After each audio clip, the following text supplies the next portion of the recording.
Are you ready for regime change in Iran?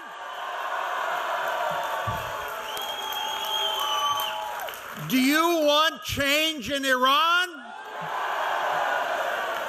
Who is going to bring about that change? You! I want to first tell you, in 2004, was chairman of the Democratic Convention, and it's great to see a great convention of Iranian Americans. I want you to acknowledge the huge delegation from the state of New Mexico.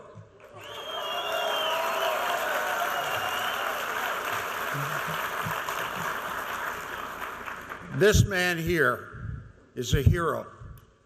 The leader west of Camp Ashraf.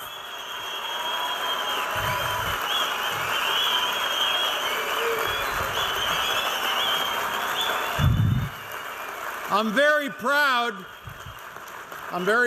to share the stage with America's Mayor, Rudy Giuliani.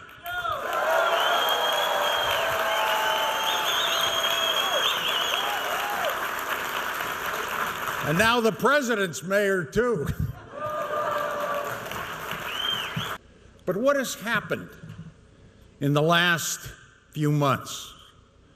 What's happened is what started in late December 2017.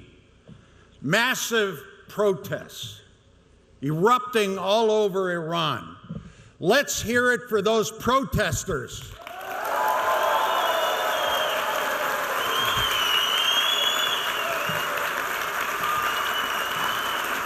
The largest protests since 2009.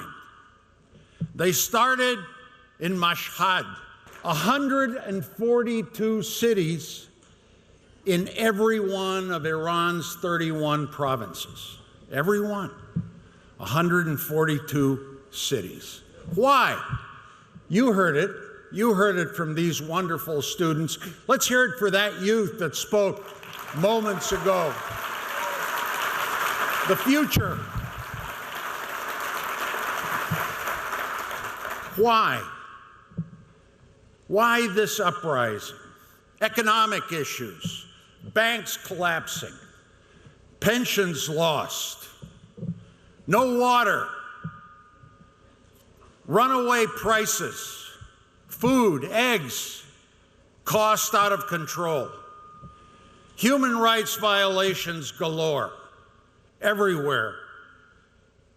3,000 executions since 2013.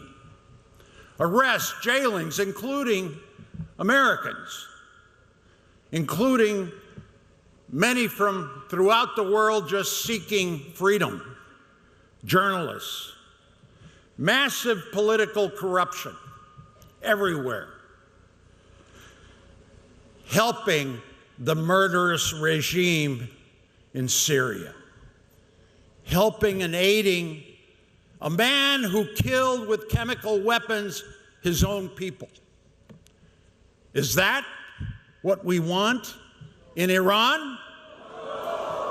Do we want to replace that regime? Do we have an alternative? What is the alternative? The NCRI, the MEK, you, Mrs. Rajavi.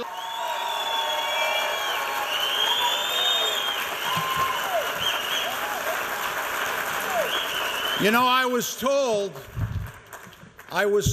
that one of the 10 points, which I'm going to just repeat, is gender equality. But you know what I see? I see a lot more women than men. And that's good. And that's good. And I want to just go through where we are with the regime. It's in a fragile state. It's on the ropes, as they say with boxers. It's weakest that it's ever been. And the debate is no longer the hardliners against the reformers. It is now the entire people against the regime.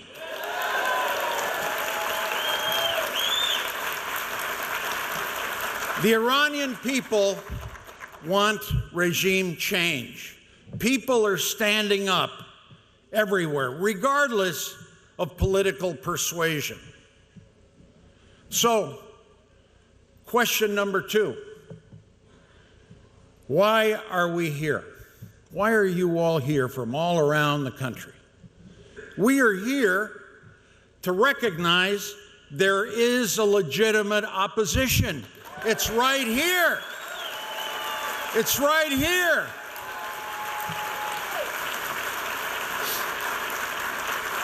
It's the parliament in exile, the National Council of Iran, the MEK. It's right here. What do you see in all these signs in Iran in the demonstrations? We saw them earlier here. Independence, freedom, Iranian Republic, no to the principle of absolute clerical rule, reformists, hardliners. The game is over. The Iranian people want fundamental change. They want a republic. They want a democracy, but not an Islamic republic led by the mullahs. So, the NCRI, but the key word is resistance. It's opposition. It's democracy. It's alternative.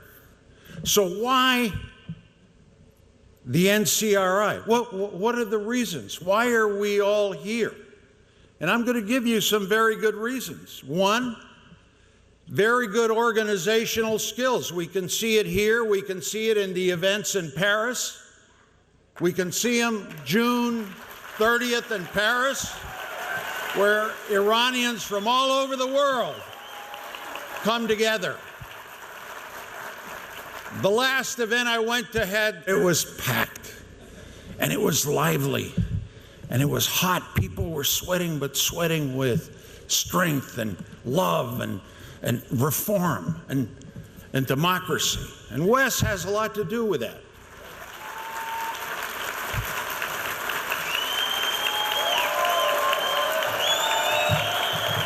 I also point out that you and I are Republican and Democrat coming together. And Wes and I, he just told me to say this, are Republican and Democrats coming together. And this is why this movement is strong.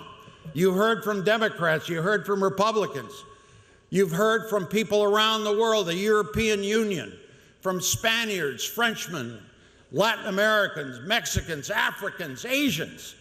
They're all behind this movement. It's all coming together. It's coming together because of this movement and the organization. Viable, strong leadership.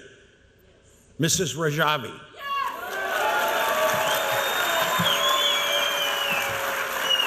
But leadership that is willing to sacrifice. Leadership that is willing to take risks.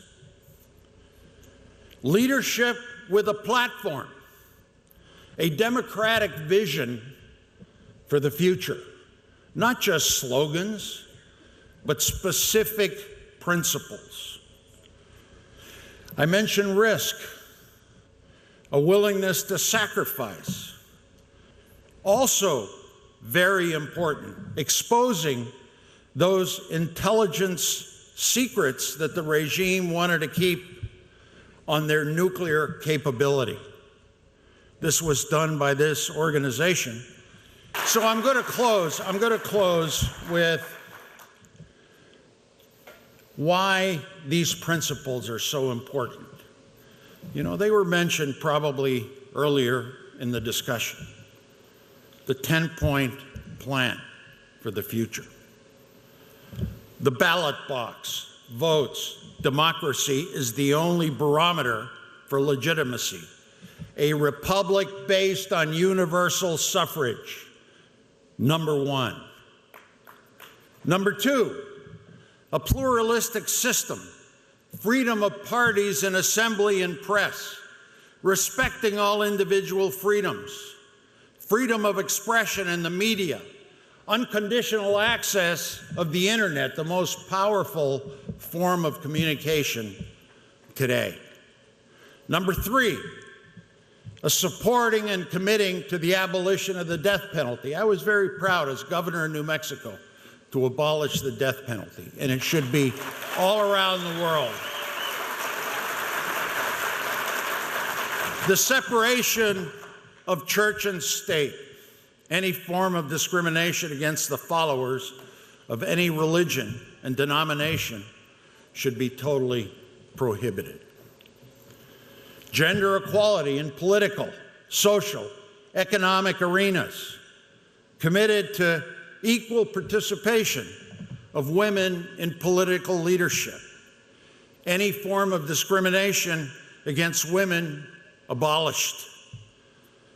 Women enjoying the right to freely choose their clothing, free in marriage, divorce, education, and employment.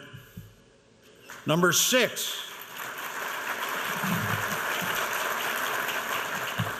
believing in the rule of law and the rule of justice. A modern judicial system, that young woman, that attorney, talking about a judicial system based on the principles of the presumption of innocence, the right of defense, effective judicial protection, and the right to be tried in a public court. The independence of judges, the Mullah Sharia law, gone forever. Committed also, number seven, committed to the Universal Declaration of Human Rights, international covenants, conventions, International Covenant on Civil and Political Rights, the Convention Against Torture, the Convention on the Elimination of All Forms of Discrimination against Women, the equality of all ethnicities. One of the great barometers of the Iranian community is diversity, is the strength of cultures, of ethnicity, of religion, entrepreneurship, growth, jobs, technology, recognizing private property, private investment, market economy. All Iranian people must have that equality in employment, business ventures, revitalizing and protecting the environment. Those pictures of Iran, the beauty, the land, the water, incredible commitment to protecting the quality of air, the quality of human beings being able to operate in an environment that is clean and just. Foreign policy, my love, a peaceful coexistence, regional peace and cooperation, respect for the United Nations Charter, a non-nuclear Iran, free of weapons of mass destruction. So, what I see is you, me, us, NCRI, the National Council of Resistance of Iran, committed to a democratic, secular, and non-nuclear republic in Iran. Once again, with half of its members women. And the Council's primary task is free and fair elections. So, we are here because the mullahs' era, for them, the end is near. The end is near. And the next step is the alternative. That's up to you. That's up to us. This is why we need to organize more. This is why we need to reach out more. This is why it's a crucial period of the evolution of this movement of freedom and democracy. So, do you want to see change in Iran? Do you want to see the regime replaced? Do you want to see regime change? Do you want to see democracy in Iran? Do you want to see freedom in Iran? Do you want to see America stand by you? Thank you. Thank you.